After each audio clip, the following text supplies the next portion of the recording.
What's up? What's up? Did you expect that was going to be a brawl right from the opening bell? Okay, yeah, we knew she was gonna come out swinging, but in the middle of it, I was like, oh shit. And so, we made some adjustments between the first and second round. My coach was telling me we knew she was gonna swing out. In all of her fights, she comes out hard. She comes out with those big 1-2s. She's long. So the plan was when she did it was to keep my punches inside and keep them tight. In the first 30 seconds of the round, I just maybe forgot. And so we made some adjustments between the first and second, punched a little tighter, was able to open up them takedowns by fixing the striking. I was able to get those takedowns. Is it hard to stay in the zone and keep to your plan when someone's just swinging at you? Because I feel like it might just go back to playground rules almost. Is it hard to stay focused? I absolutely went back to playground rules for the first couple of seconds. It kind of is, but I'm so disciplined. I listen to my coaches. I could hear Mark yelling, and once we got out of that first exchange, my coaches started calling the codes that I knew were familiar to me.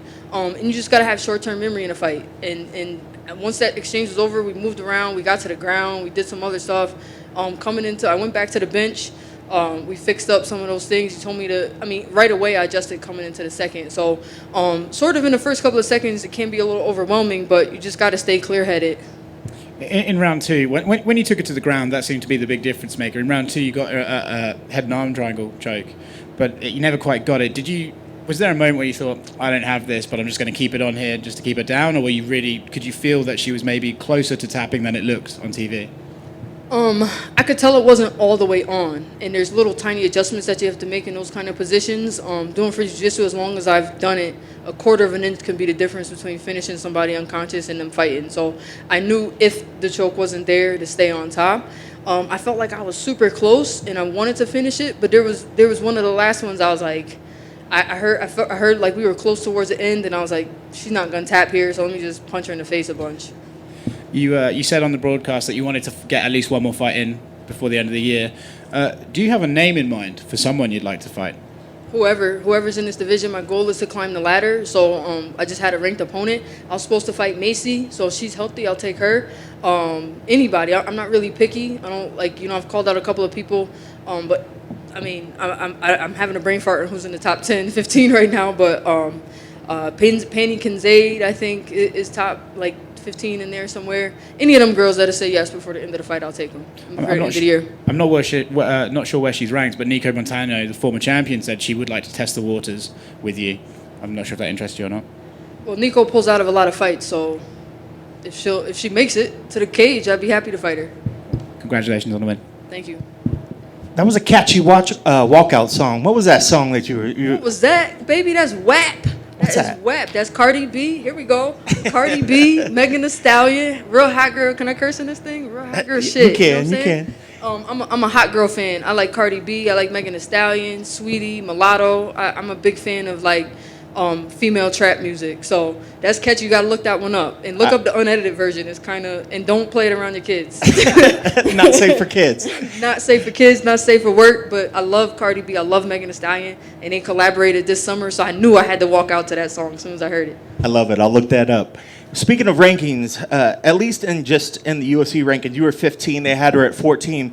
Do you see that just as an easy swap of positions, or do you think with that showing that you maybe can move up even a little bit higher? That's up to y'all. I think I'm ready to move up.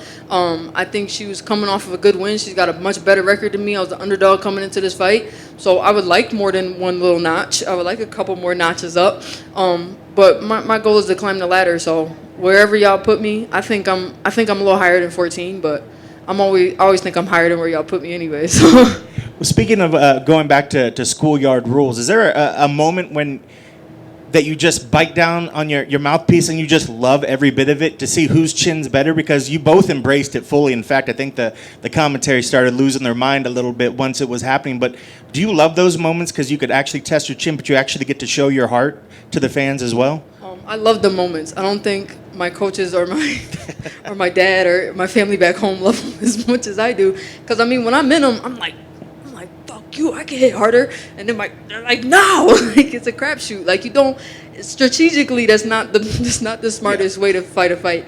But it kind of does. When you get to the swinging, I had an exchange like that with Aspen Ladd.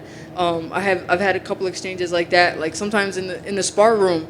Like I love when I go box and it's like, boom, boom, boom, boom, boom, boom, boom, like let's just go. But it's not the smartest thing to see who's got the better chin. Well, tell me, it's got to be fun. There was a lot of respect, even at the weigh-ins, the stare downs. You know, she was trying to get you to engage in the rock paper scissors. But you know, what was nice. It's got to be nice to keep it clean, but then know that you have an opponent that's going to lay it all out there, just like you will in the cage. Yeah, absolutely. It's nothing but respect. I respect all my opponents. I mean, if you top 15 in the UFC, it ain't a game. So I respect all my opponents. I'm not too into like, you know, the games when it comes to weigh-ins. Like, you know, I have fun in the cage. I have fun after, but I'll do, you know, respect. You know, I love. That's why I love those kind of fights. Like girls can smile and shake hands, but you know we're gonna be swinging when the cage is closed door. So there it is. Well, last one for me. If you can, just knowing that she was a tough opponent, what was the game plan for her coming in? I know you said you got away from it a little bit once you guys started throwing down, but what was the game plan going into it, and how closely did you think you stuck to it to get that win? I think I stuck pretty close to it, except for the first 30 seconds. The game plan, so we knew she was going to come, and we wanted to keep our punches tighter and inside. We knew she was going to throw a lot of volume, so we were going to initiate the exchanges and finish the exchanges and get it to the ground. I knew with that rush, I could shoot. So I kind of wanted to punch with her a little bit so we can get the fight to the ground. So I think we executed pretty close because I spent a fair amount of time on top on the ground. Congrats on the win. Thank you so much.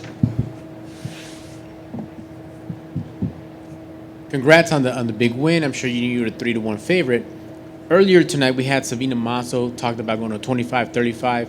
Just out of curiosity, because you were a tough finalist and should have fought for that belt.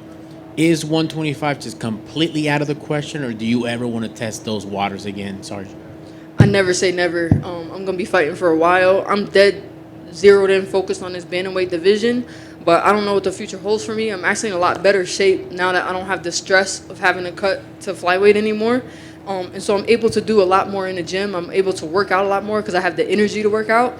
And so I'm actually in a lot better athletic shape now that I'm in a higher division. So once I complete my goals here at bantamweight, I think the sky's the limit for me. So I can never say never. I just can't. I feel like I have a little bit of redemption back down at 25, but right now it's back burner. Okay, just curious, because I'm sure the line to fight Valentina isn't necessarily that long, but you did get to that finale, so why not? And the plan now is to stay at 35, try to crack that top 10, and eventually fight for that belt? Yeah, I have to establish myself in my career first, and I think right now I'm so kind of young in my UFC career that bouncing back and forth between divisions isn't the best thing. I need to establish myself. I need to put some wins together. I need to let people know, let Dana know, let everybody know that I'm a force to be reckoned and I'm a professional. So I need to do that first. I do sometimes glance over at that flyweight division like, but I have to stay focused on my current goal. All right, good job. Congrats. Thank you. Awesome. Thanks, guys.